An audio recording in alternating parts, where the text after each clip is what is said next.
사이버 보안 분야, 특히 요즘 이 시장을 이끌어가는 핵심 기업들에 대해 궁금해하시는 분들이 많더라고요. 사실 모든 게 디지털로 연결된 시대에 정말 중요한 주제죠. 그래서 오늘 저희가 이 분야의 거물 세 곳, 바로 크라우드 스트라이크, 지스케일러, 그리고 팔로알토 네트워크스를 한번 깊게 파고 들어보려고 합니다. 각 회사가 어떤 무기를 가지고 싸우고 있는지, 그 핵심 전략이 뭔지 한번 제대로 펼쳐보겠습니다. 네, 시작하기 전에요.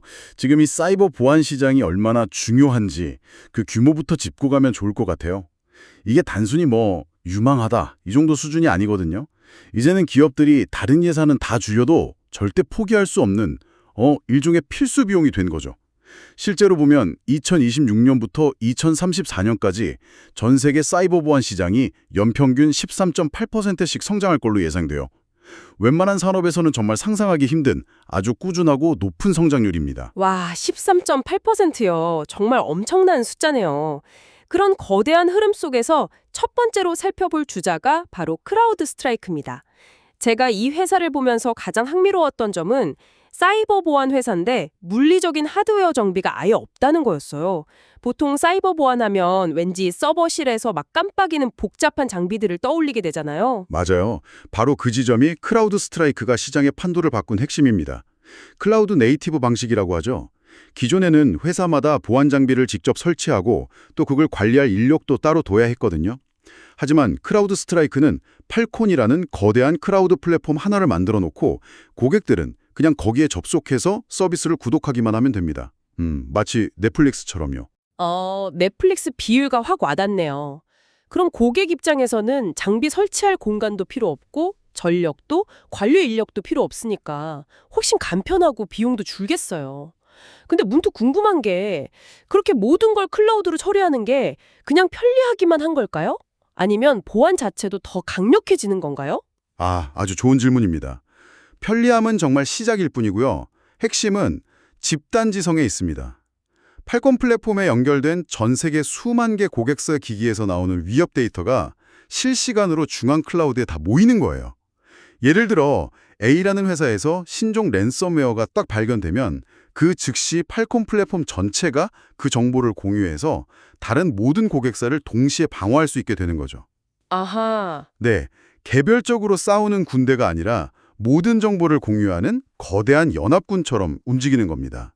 이게 바로 하드웨어 기반 보안이 절대 따라올 수 없는 클라우드 네이티브 방식의 진짜 힘이죠. 그러니까 한 곳에서 얻은 정보를 순식간에 모든 고객에게 적용할 수 있다. 와, 네트워크 효과가 정말 어마어마하겠네요. 그런 방식이 비즈니스 모델로는 어떻게 연결되나요? 그게 바로 이 회사의 무서운 점입니다. 일단 고객이 팔콘 플랫폼에 들어오면요. 기본적인 보안 모듈부터 시작해서 점점 더 많은 서비스를 추가로 구매하게 만들어요. 현재 3만 개가 넘는 고객사가 있는데 그중 거의 절반, 49%가 기본 모듈 외에 6개 이상의 추가 모듈을 구독하고 있습니다. 잠깐만요. 그건 정말 대단한데요. 보통은 고객 한 명 유치하기도 힘든데 고객의 절반 가까이가 알아서 지갑을 더 열고 있다는 뜻이잖아요. 맞습니다. 이건 제품이 그만큼 매력적이라는 뜻이기도 하지만 한번 발을 들이면 빠져나오기 힘든 아주 강력한 생태계를 구축했다는 증거이기도 합니다. 여기에 샬롯이라는 생성형 AI를 도입해서 전문가가 아니더라도 쉽게 위협을 분석하게 뒀고요. 또 팔콘 플렉스라는 유연한 요금제도 있어요. 고객이 필요한 것만 레고 블록처럼 골라 쓰게 해주니 만족도가 높일 수밖에 없죠. 그렇군요. 하지만 이런 엄청난 기대감 때문인지 가치 평가는 좀 부담스러워 보여요. 내년 예상 수익의 100배가 넘는 가격이라고 하던데 이건 좀 버블 아닌가요? 아무리 성장성이 좋아도 너무 비싼 것 같은데요. 네, 충분히 가질 수 있는 의문입니다. 전통적인 잣대로 보면 분명 비싼 가격이죠.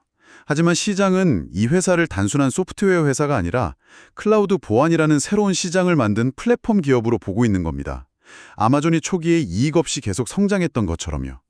앞으로 3년간 연평균 매출 22%, 이익 17% 성장이 실제로 이루어진다면 현재의 높은 가치 평가가 어느 정도는 정당화될 수 있다는 게 시장의 시각입니다. 물론 그 성장이 조금이라도 삐끗하면 주가는 크게 흔들릴 수 있는 위험도 같이 있는 거고요. 알겠습니다. 클라우드 네이티브라는 새로운 판을 따고 시장의 규칙을 바꾼 혁신가, 크라우드 스트라이크였네요. 자, 이렇게 클라우드 스트라이크가 새로운 운동장을 만들었다면 그 안에서 아주 한우마만 깊게 파서 독보적인 위치를 차지한 기업도 있을 것 같아요. 네, 바로 아무도 믿지 말라는 아주 독특한 철학을 가진 지스케일러 이야기로 자연스럽게 넘어가게 되네요. 제로 트러스트.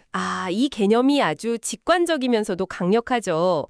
예전에는 회사 내부망은 안전하고 외부 인터넷은 위험하다는 이른바 성광 모델이 기본이었잖아요. 성 안에만 있으면 안전하다고 믿었던 건데 이제는 내부자 소해행이나 잠입한 공격 때문에 그 경계가 무의미해졌죠. 정확합니다. 지스케일러는 그 문제를 해결하기 위해 아예 접근 방식을 바꿨습니다. 네트워크가 어디에 있든 중요하지 않다. 중요한 것은 누가 무엇에 접근하려 하는가이다. 이게 제로 트러스트의 핵심이거든요. 지스케일러의 클라우드는 모든 사용자와 기기의 모든 접속 요청을 일단 다 막아 세워요. 그리고 신원, 기기 상태, 접근 권한 같은 걸 아주 꼼꼼하게 확인한 뒤에야 비로소 특정 애플리케이션으로 가는 길을 열어주는 거죠. 오, 마치 공항 보안 검색대 같네요. 모든 승객을 일단 잠재적인 위협으로 보고 전신 스캔까지 다 한 뒤에야 비행지에 태워주는 것처럼요. 네, 완벽한 비유입니다. 이 특정 분야에서 지스케일러는 거의 시장을 장악하고 있어요. 현재 7,700개가 넘는 고객사를 확보했고 매일 5천억 건이 넘는 트랜잭션을 바로 이 보안 검색대에서 처리하고 있습니다. 이 엄청난 트래픽 자체가 바로 지스케일러의 강력한 해자가 되는 겁니다. 그런데 아까 전략 설명하실 때 흥미로운 부분이 있었어요. 크라우드 스트라이크 같은 다른 선두 기업들과 통합, 그러니까 파트너십을 맺는다는 점이요. 어떻게 보면 경쟁사인데 서로 선을 잡는 데는 게 좀 의외인데요.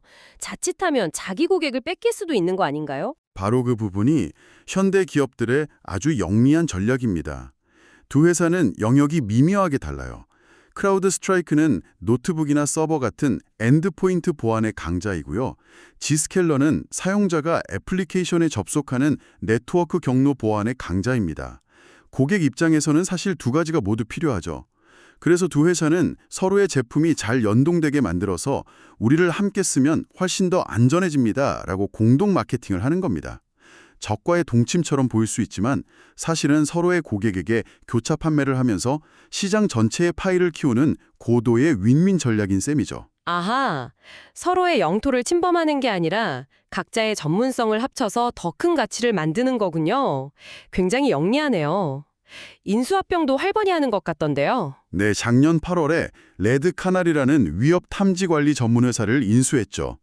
이건 자신들의 핵심 영역인 제로 트러스트 방어막을 더 정교하게 다듬기 위한 움직임으로 볼 수 있습니다. 여기에 더해서 GDX 코파일럿 같은 AI 도구를 강화해서 문제가 생겼을 때 원인을 더 빨리 찾아내고 해결하도록 돕고 있고요. 자신의 핵심 역량을 계속 날카롭게 벼리면서 파트너십을 통해 영토를 확장하는 전략입니다. 성장 전망도 크라우드 스트라이크와 거의 비슷하게 연평균 20%를 넘더군요. 가치평가는 올해 예상 수익의 62배 수준으로 여전히 높지만 제로 트러스트라는 확실한 자기 영역을 가진 전문가라는 점이 시장에서 높은 점수를 받는 것 같습니다. 좋습니다. 새로운 판을 짠 혁신가, 크라우드 스트라이크, 그리고 한 분야를 깊게 파고든 전문가, 지스케일러까지 살펴봤습니다. 그런데 이 두 회사가 이렇게 각자의 방식으로 시장을 공략하는 동안 원래 이 시장을 지배하던 거인은 가만히 있었을까요? 바로 이 지점에서 팔로알토 네트워크스가 어떻게 대응하고 있는지 보는 게 정말 흥미롭습니다. 맞습니다. 팔로알토 네트워크스는 접근법이 아주 달라요. 이 회사의 전략을 한 단어로 요약하면 플랫폼 혹은 통합이라고 할 수 있습니다. 시장에 있는 최고의 기술들을 자체 개발하기도 하지만 필요하다면 그냥 막강한 자본력으로 통째로 사들여서 자신들의 거대한 플랫폼에 흡수시켜버리죠. 이야, 스케일이 정말 다르더군요. 전 세계 7만 개 이상의 기업 고객, 포춘 10대 기업 중 9곳이 고객이라고 하니 거의 시장의 표준이라고 할 수 있겠네요. 사업 구조도 스트라타, 프리즈마, 코텍스 이렇게 3개의 큰 플랫폼으로 나뉘어 있던데 이건 어떻게 봐야 할까요? 스트라타는 방화벽 같은 전통적인 네트워크 보안인데요. 이 회사의 캐시카우, 그러니까 꾸준히 현금을 벌어들이는 사업입니다. 그리고 이 현금을 바탕으로 프리즈마, 즉 클라우드 보안과 코텍스, AI 기반 위협 탐지라는 차세대 성장 동력에 어마어마한 투자를 하고 있는 구조죠. 그리고 그 투자의 핵심 방식이 바로 인수합병입니다. 최근에 진행 중인 인수건들을 보면 정말 입이 떡 벌어지더라고요. 사이버아크라는 회사를 무려 250억 달러에 인수한다고 하던데 우리 돈으로 30조 원이 넘는 금액이잖아요. 도대체 어떤 회사이길래 그렇게 엄청난 돈을 쓰는 거죠? 사이버워크는 권한 접근 관리, 영어로 팸이라고 하는 아주 중요한 분야의 1등 기업입니다. 쉽게 말해서 회사의 모든 시스템에 접근할 수 있는 마스터 키를 가진 관리자 계정을 전문적으로 보호하고 관리하는 기술이죠. 해커들이 가장 먼저 노리는 게 바로 이 관리자 계정이거든요. 팔로알토는 이 마스터키 관리 기술까지 손에 넣어서 보안의 모든 영역을 지배하려는 겁니다. 그것만이 아니죠. 데이터 분석 기술을 가진 크로노스피어라는 회사도 33억 5천만 달러에 인수한다고 들었습니다. 네, 그건 AI 분석과 클라우드 모니터링 역량을 강화하기 위한 움직임이고요. 이 두 건의 인수만 봐도 팔로알토의 큰 그림이 명확하게 보입니다. 고객들이 더 이상 보안 문제 때문에 여러 회사의 제품을 복잡하게 섞었을 필요 없이 그냥 우리 팔로알토 플랫폼 안으로 들어오면 모든 게 해결됩니다. 라는 메시지를 던지는 거죠. 사이버 보안의 백화점이 되겠다는 겁니다. 그야말로 원스톱 쇼핑을 제공하겠다는 거군요. 이 전략의 장점은 분명해 보이는데 단점도 있지 않을까요? 너무 많은 회사를 인수하다 보면 제대로 통합이 안 되거나 조직 문화가 충돌하는 문제는 없을까요? 정확한 지적입니다.